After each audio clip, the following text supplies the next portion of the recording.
I thought since I had a chance to hear all the comments as well as the questions to sort of serve as an integrator at the end, and I'll tell you what my nightmare scenario is, and it's not I mean, while fraud is important and it's an individual crime is important, my nightmare scenario is that as India and China over the next 10 and 15 years become dominant economic players, that is going to drive other developing economies sort of by the wayside and force them to come up with other ways of making money.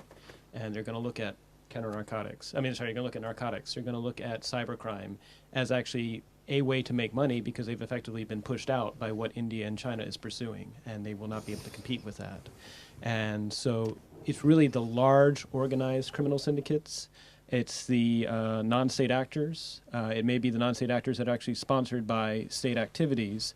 I agree that we need to be careful and make sure that we don't fall into political traps where some of these non-state actors are really not after illegal or not necessarily harmful activities.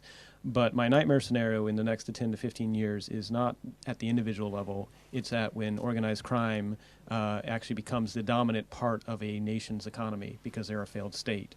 And with that said, we need to think of predator-prey relationships. There's actually empirical evidence that what causes a predator or a prey to go extinct is when the other evolves a adaptation that cannot be overcome. And so the question is, we as prey are currently suffering predation, and what are the adaptations we want to evolve to that?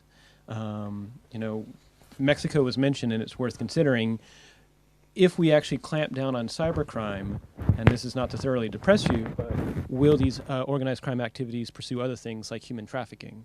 And so we've actually gotten into a worse scenario by trying to make it difficult for them to do cybercrime. What is a way that we can actually go after those activities as a whole, as opposed to just solving the cybercrime issue? Because I think it's going to be a growing problem for the next 10 to 15 years is these organized crime and non-state actors.